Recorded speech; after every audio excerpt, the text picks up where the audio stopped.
todos conseguem me ouvir bem? Tá bem audível para todos? Amém. Sim. Que Sim. bom.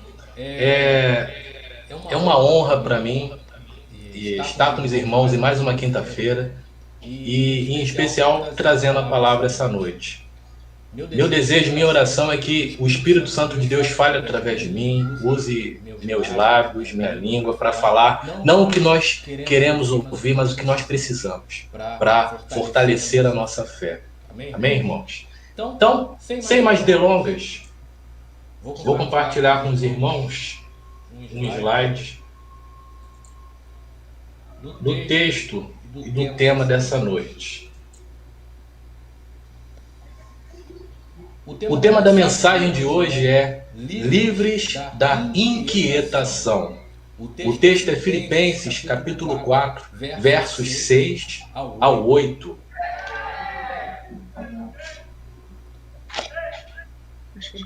Diz assim: Não estejais inquietos por coisa alguma. Antes, as vossas petições sejam em tudo conhecidas diante de Deus pela oração e súplica com ação de graças.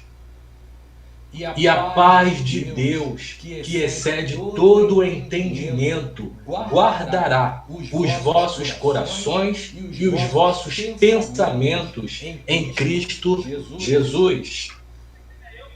Quanto ao mais, irmãos, tudo que é verdadeiro, tudo que é honesto, tudo que é justo, tudo que é puro, tudo que é amável, tudo que é de boa fama, se há alguma virtude e se há algum louvor, nisso pensai.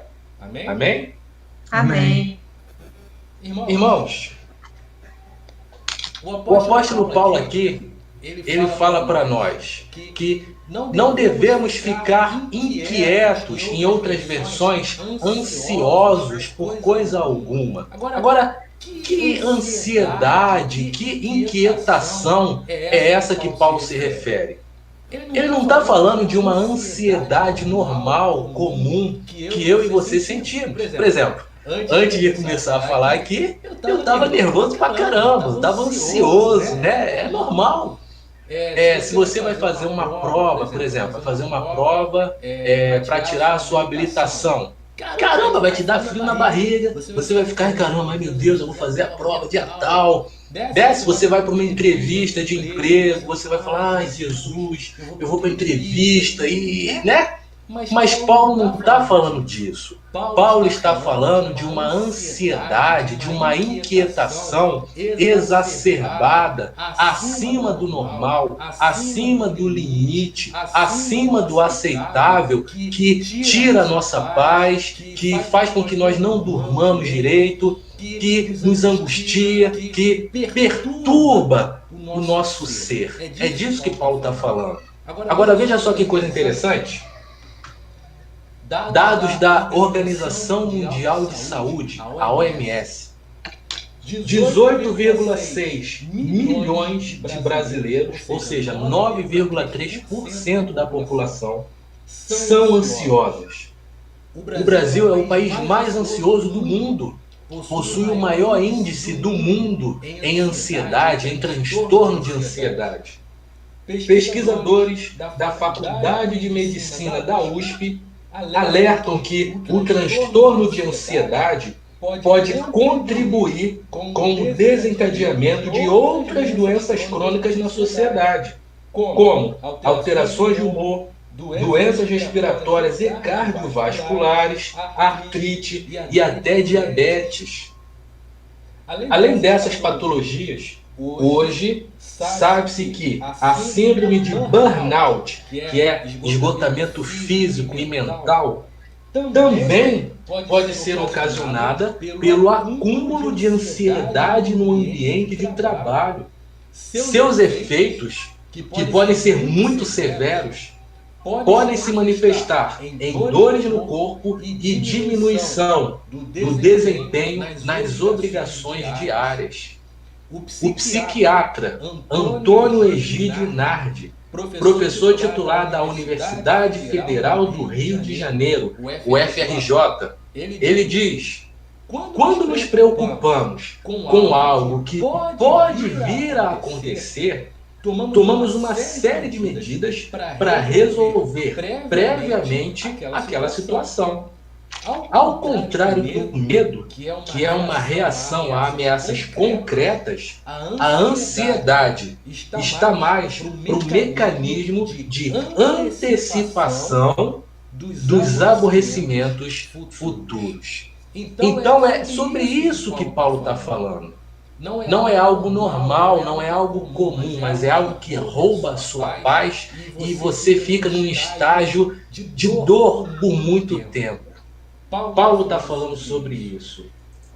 Então, irmãos, Paulo ele nos dá um conselho. Não estejais inquietos por coisa alguma. Em outras versões vai dizer: não andeis ansiosos por coisa alguma.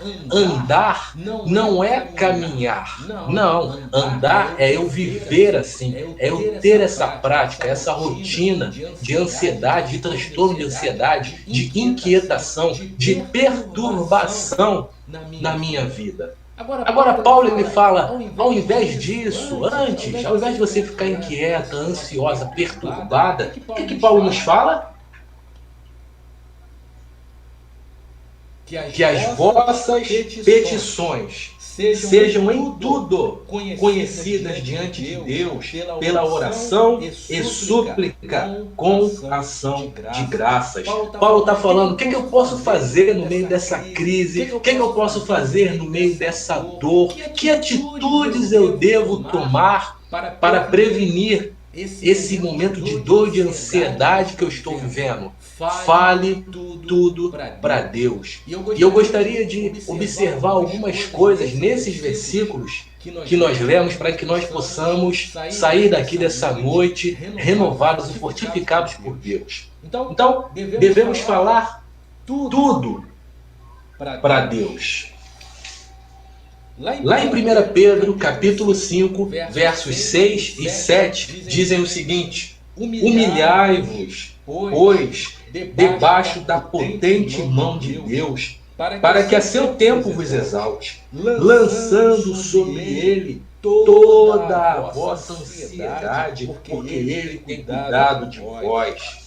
Amém. Fale tudo para Deus. Ah, Rafael, mas Deus sabe. Sim, Ele sabe. Deus é onisciente. Mas Deus, Ele quer que nós nos acheguemos a Ele. Deus, Ele quer que nós vamos a Ele. Ele quer que nós nos prostremos e falemos: Senhor Deus, me ajuda nessa situação horrível que eu estou vivendo. Chegue-se para Deus. Fale para Deus. O que podemos observar também, devemos falar tudo, sim, mas devemos falar tudo para Deus. E agora, eu abro um parêntesezinho. Irmão, irmã, nós temos que tomar cuidado com quem nós falamos, com quem nós conversamos, com quem nós expomos a nossa vida. Muitas pessoas que dizem ser nossos amigos, na verdade não são. Estão muitas das vezes para se aproveitar de nós, estão muitas das vezes próximos de nós por inveja, às vezes por ciúme.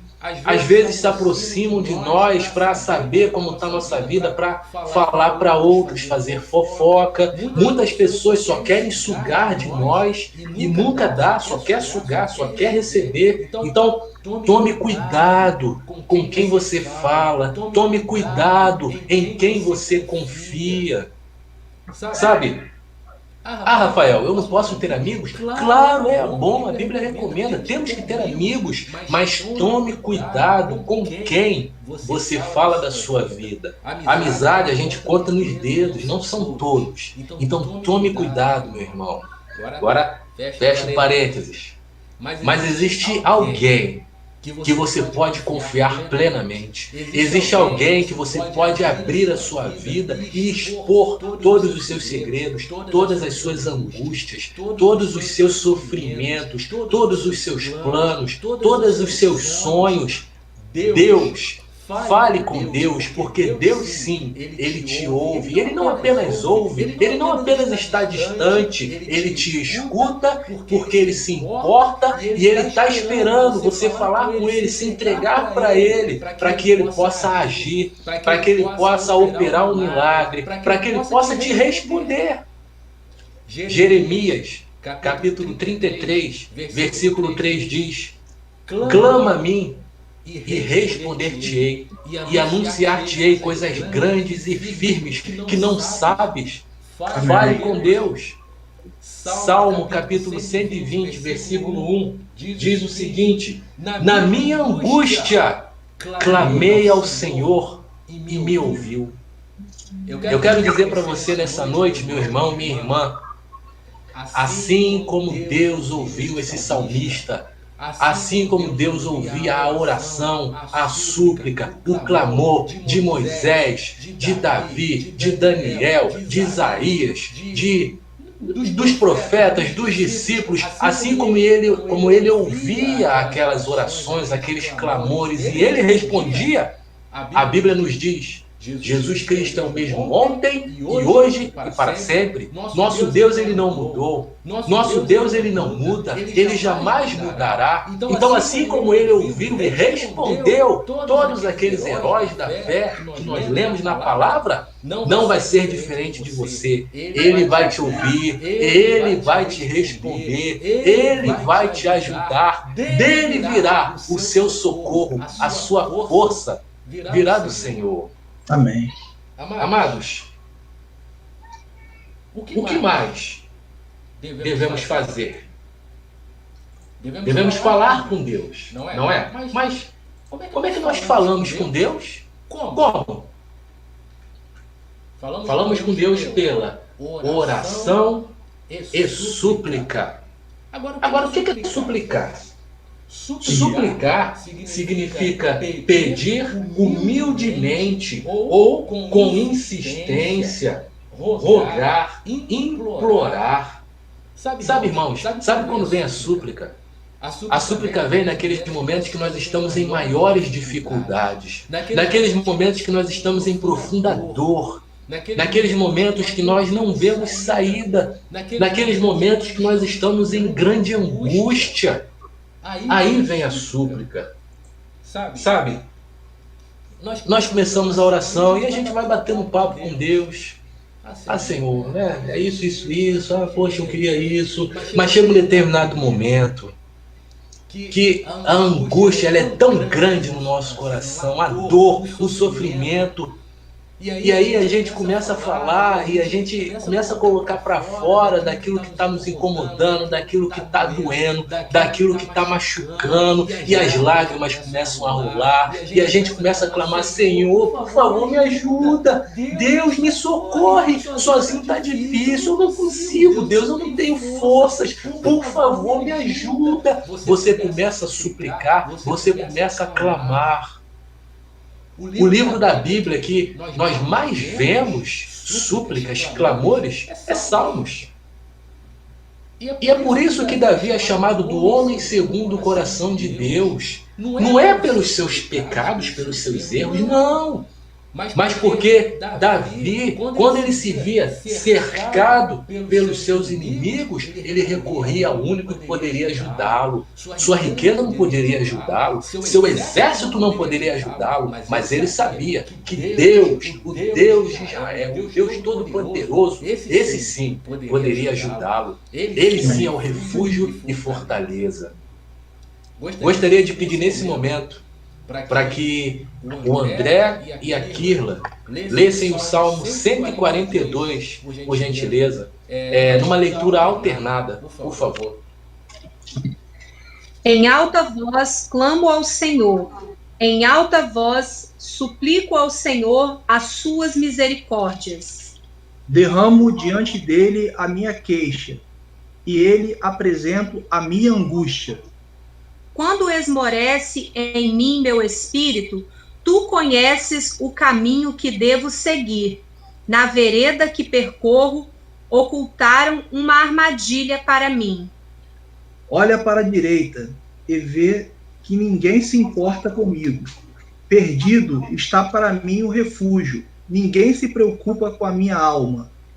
A ti, Senhor, clamei declarando: Tu és o meu refúgio, minha partilha na terra dos viventes. Atende os meus apelos, pois estou muito exausto. Livra-me dos meus perseguidores, porque são mais fortes do que eu. Tira minha alma desta prisão, para que eu dê graças ao teu nome. Então os justos me rodearão por causa da tua bondade para comigo. Amém. Amém. Davi, o salmista, ele clamou ao único que poderia ajudá-lo. Minha querida, meu amigo, eu não sei como está o seu coração agora. Talvez você esteja com grande dor e aperto. Eu não sei, mas Deus sabe. O nosso Deus, ele sonda, ele conhece cada milímetro do nosso coração. Então, assim como o salmista fez, recorra a ele. Clame, suplique, fale com ele.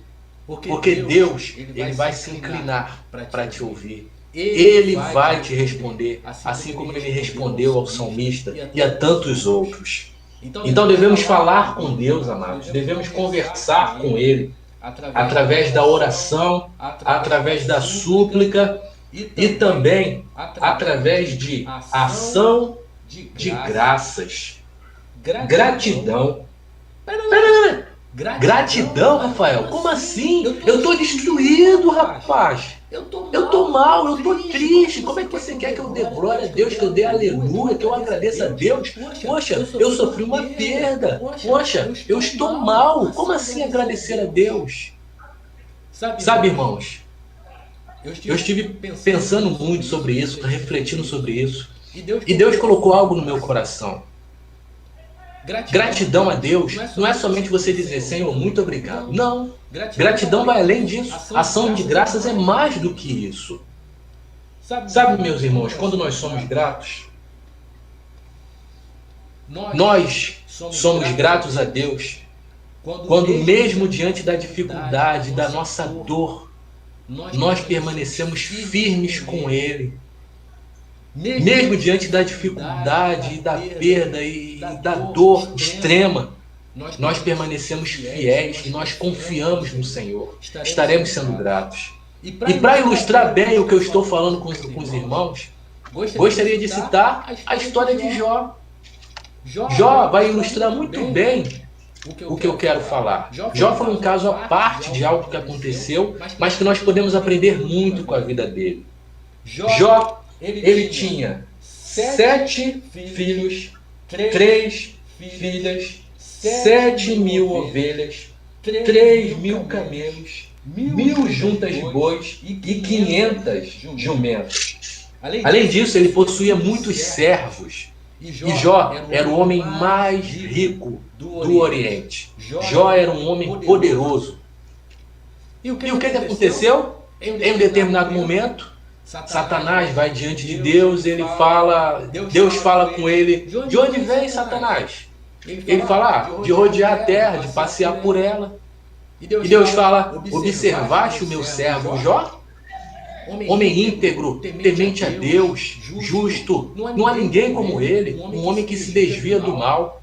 E Satanás fala: também encheu ele de bens. É claro que ele vai ser fiel. Mas se o Senhor tirar todos os bens que ele possui, o Senhor vai ver como é que ele vai blasfemar do Senhor. O Senhor vai ver como é que ele vai reclamar do Senhor. O Senhor vai ver.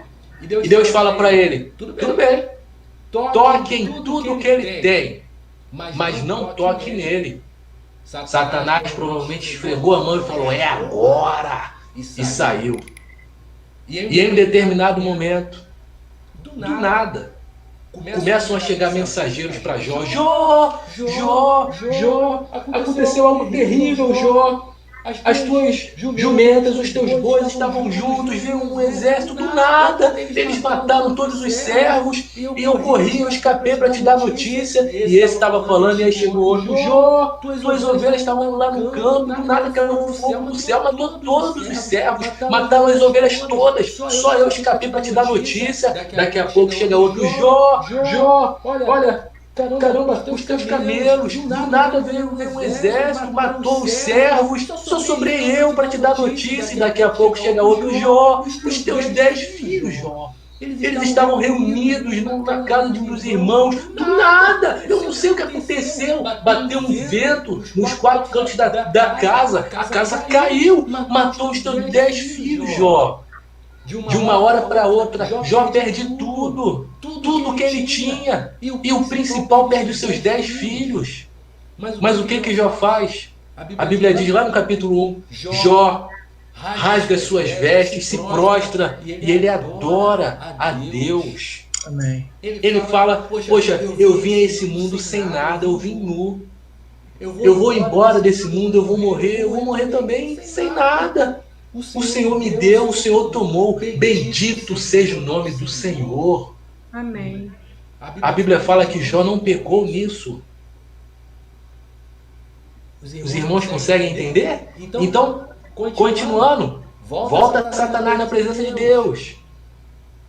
Deus fala com ele, de onde vem Satanás? Mira, de rodear a terra, de passear por ela. Observaste meu servo Jó, homem íntegro, temente a Deus, se afasta do mal, e mesmo que você tocou nas coisas dele, ele permanece sincero, ele continua fiel a mim, ele continua grato, ele continua confiando em mim. Satanás fala, também?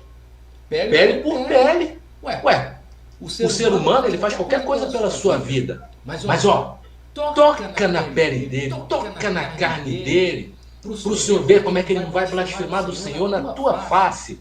Deus falou, tudo bem, toca nele, mas lhe poupe a vida. E assim, em um determinado momento, Jó teve úlceras malignas no seu corpo, da planta dos pés até a cabeça. Um cheiro podre, as pessoas à distância já sentiam o cheiro. Jó ficou completamente deformado, aquilo doía, aquilo machucava, ele tinha que se coçar e ele ficou isolado.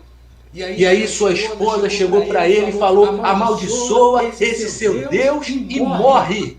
E Jó falou, você está falando como uma louca, mulher. Que isso? Olha o que é que tu está falando. Deus me deu bênçãos, Deus me deu tudo. E agora que vem o momento mau, você quer que eu o abandone? Não, eu não vou fazer isso. Para piorar, chegam 3 amigos, veem a situação de Jó e começam a acusá-lo, você tem pecado. Essa calamidade caiu sobre você porque você está errado. Isso é juízo de Deus. E Jó, no capítulo 19, versos 25 e 26, ele diz, porque eu sei que o meu Redentor vive e que por fim se levantará sobre a terra, e depois de consumida a minha pele, contudo ainda em minha carne, verei a Deus. Os irmãos conseguem entender? Agora eu vou trazer para o versículo que nós lemos. O que é essa ação de graças em meio à dor? É quando você vai orar. É quando você vai suplicar e você fala, Senhor, tem misericórdia de mim, meu Pai. Senhor, eu não sei o que fazer. Meu Pai, eu não vejo saída. Senhor, eu não tenho solução para o meu problema. Eu não tenho escape. Mas, Senhor, eu te amo, Tu és o meu Deus, Tu és o meu Senhor, eu confio em Ti, eu sei que somente do Senhor vem a vitória, vem o escape, ainda que eu não veja, mas eu sei, eu creio em Ti, que Tu és fiel e que o Senhor vai me ajudar. Você estará sendo grato, você estará em ação de graças. Então é isso que Paulo nos fala. Agora o que vai acontecer? O que vai acontecer se nós fizermos isso? Qual é o resultado disso? E a paz de Deus, que excede todo o entendimento, guardará os vossos corações e os vossos pensamentos em Cristo Jesus. Vamos entender um pouco esse versículo? Em primeiro lugar, a paz é de quem? De Deus. A paz é de Deus, não é uma paz humana. Jesus disse no Evangelho de João, capítulo 14, versículo 27, deixo-vos a paz, a minha paz vos dou. Não vou lá dou como o mundo a dá. Não se turbe o vosso coração, nem se atemorize. Mais à frente, No capítulo 16, verso 33, Jesus disse: Tenho-vos dito isto para que em mim tenhais paz. No mundo tereis aflições, mas tende bom ânimo, eu venci o mundo. Essa paz, ela vem de Deus. Amados, olha o que Jesus fala. Eu não estou aqui para falar que vamos ter uma vida tranquila, uma vida fácil, uma vida sem problemas. Não, nunca mais vai ter dificuldades. As dificuldades virão, os problemas virão, as tempestades virão. Mas olha, Jesus nos deu uma certeza.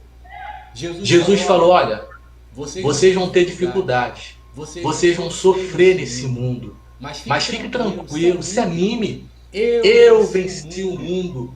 Eu venci o pecado, eu venci o diabo, eu venci a morte, eu tenho toda a autoridade nos céus e na terra. E como eu, Jesus, venci, eu vou dar autoridade a vocês também de vencer. Vocês não estarão sozinhos, vocês não estarão na sua própria sorte, eu estarei com vocês. É o que Jesus nos diz, essa paz é de Deus, não é do ser humano. O que mais? Essa paz que é de Deus, ela excede, ultrapassa todo o entendimento. As pessoas não vão entender. As pessoas vão falar: caramba, poxa, tá dando tudo errado na sua vida, poxa, você tá mal, você tá triste, e mesmo assim, poxa, você não se desespera, você sabe... Você tem uma serenidade apesar disso tudo. As pessoas não vão entender por que você está assim. Porque a paz que vem de Deus, ela ultrapassa o nosso entendimento. Isaías 55, 8 e 9 dizem: porque os meus pensamentos não são os vossos pensamentos, nem os vossos caminhos, os meus caminhos, diz o Senhor. Os meus... Porque assim como os céus são mais altos do que a terra, assim são os meus caminhos mais altos do que os vossos caminhos, e os meus pensamentos mais altos do que os vossos pensamentos. É superior, é maior. Você não vai entender, as pessoas não vão entender, porque é a paz de Deus que vai inundar o seu ser. O que mais? A paz de Deus, ela guardará. Esse guardar aqui, irmãos, Paulo está falando de guarnição, de guarda, de proteger, como uma tropa mesmo, uma tropa que protege uma cidade. Agora, veja só que interessante. Eu gostaria que os irmãos prestassem bem atenção. Ó, guardar, proteger, são sinônimos. Certo? Então eu vou usar o proteger, né, o verbo proteger, para facilitar o entendimento. Ó, quem protege algo ou alguém de alguma coisa. Certo? De alguma coisa, de alguém que pode o quê? Que pode nos fazer mal, que pode nos machucar. Certo?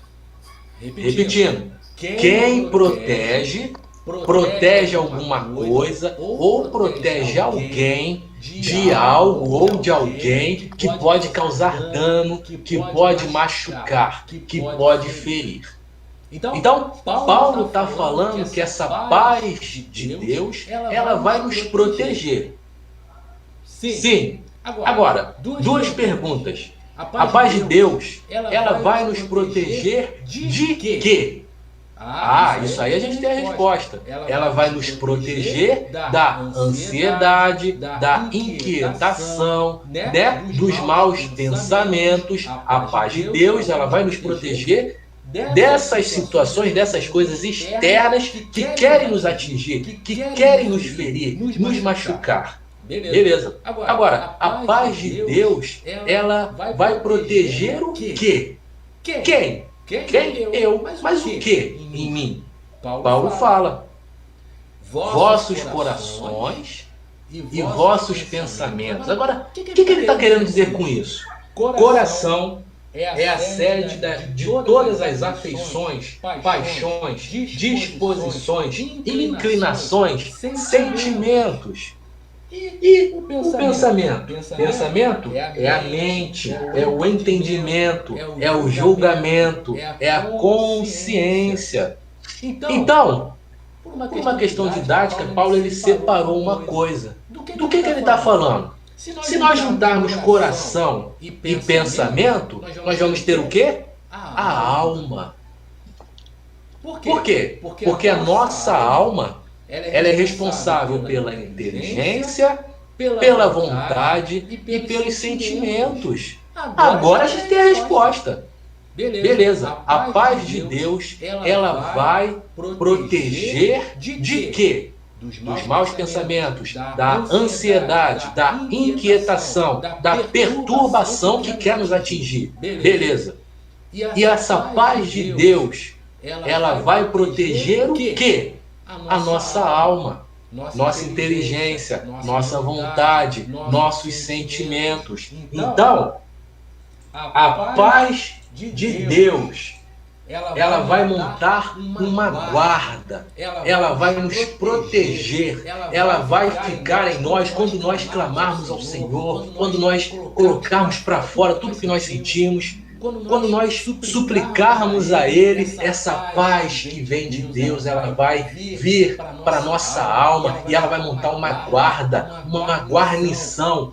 Tipo essa foto para ilustrar. Ela vai montar uma guarda para que quando a ansiedade vier, quando os maus pensamentos vierem, quando a inquietação quiser vir, ela vai esbarrar com quem? Com essa paz de Deus. Então, para ela penetrar, é muito mais difícil, porque ela está lá guardando você, protegendo você. E eu quero falar, meu irmão, minha irmã, em nome de Jesus, essa paz de Deus vai invadir o seu coração. E o que tiver de ruim aí, o que tiver de sentimento ruim que não te deixa dormir, no nome de Jesus, vai sair nessa noite. Em nome de Jesus, essa paz maravilhosa de Deus vai guardar o seu coração, a sua alma, em nome de Jesus. Amém. Amados,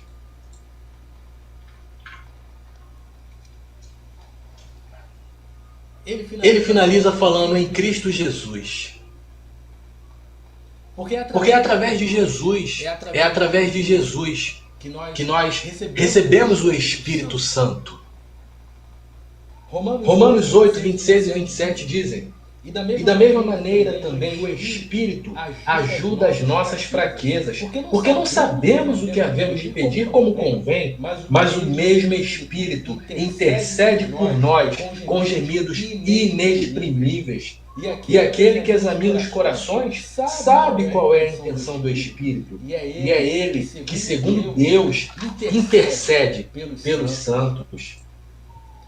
O Espírito Santo de Deus habita em você. E nesse momento, Ele que está sentindo a sua dor, a sua angústia, o seu sofrimento, nesse momento Ele intercede pela vontade de Deus para que ela se faça na sua vida. Ele sente o que você sente. Você não está sozinha. Você não está sozinho. Você não está abandonada. Não importa o buraco que você esteja de dor e de sofrimento, o Espírito Santo está lá com você, com gemidos inexprimíveis, clamando ao Pai pelo seu bem-estar, pela sua melhora, para que a vontade de Deus seja feita na sua vida, para que essa paz venha e inunde o seu ser.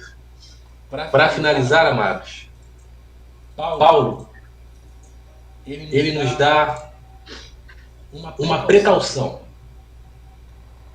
No versículo 8 diz: quanto ao mais, irmãos, ou seja, para finalizar, para resumir essa carta que eu escrevi, isso aqui é importante.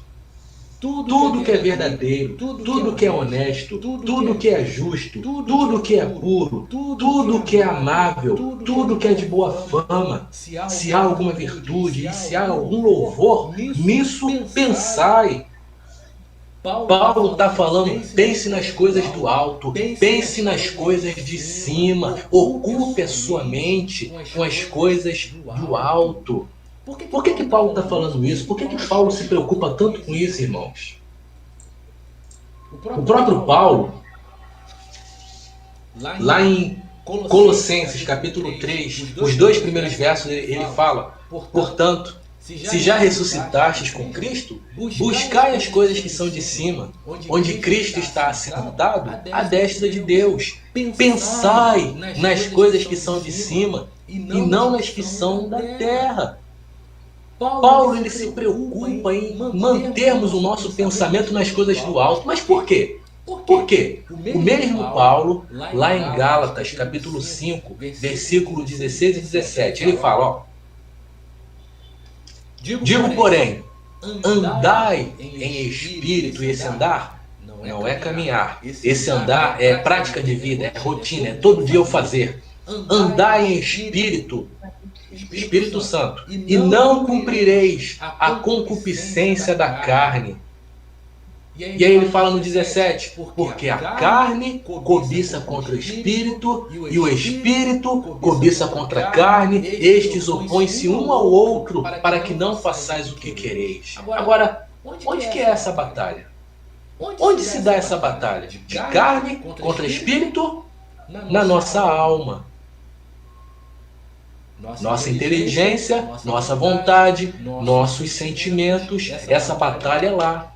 Então Paulo, ele enfatiza para que nós foquemos nas coisas do alto, para que nós pensemos nas coisas do alto, para que haja uma guarda na nossa alma, para que as coisas de fora não nos atinjam.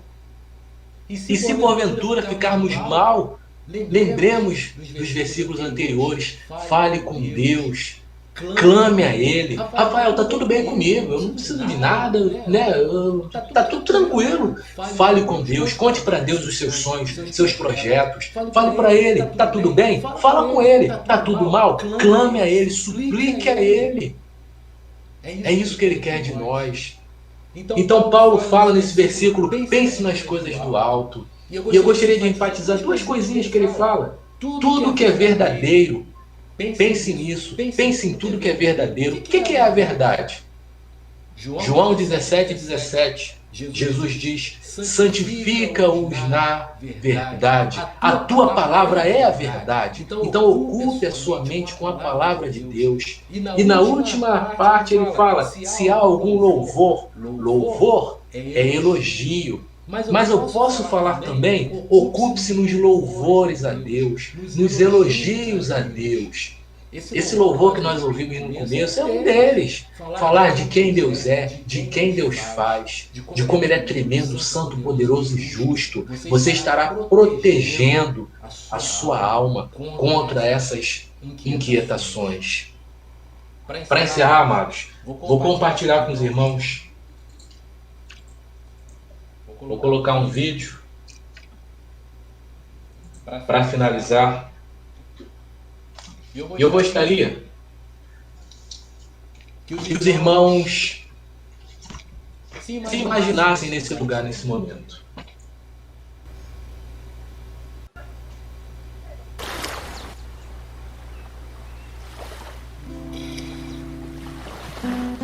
Alô, som?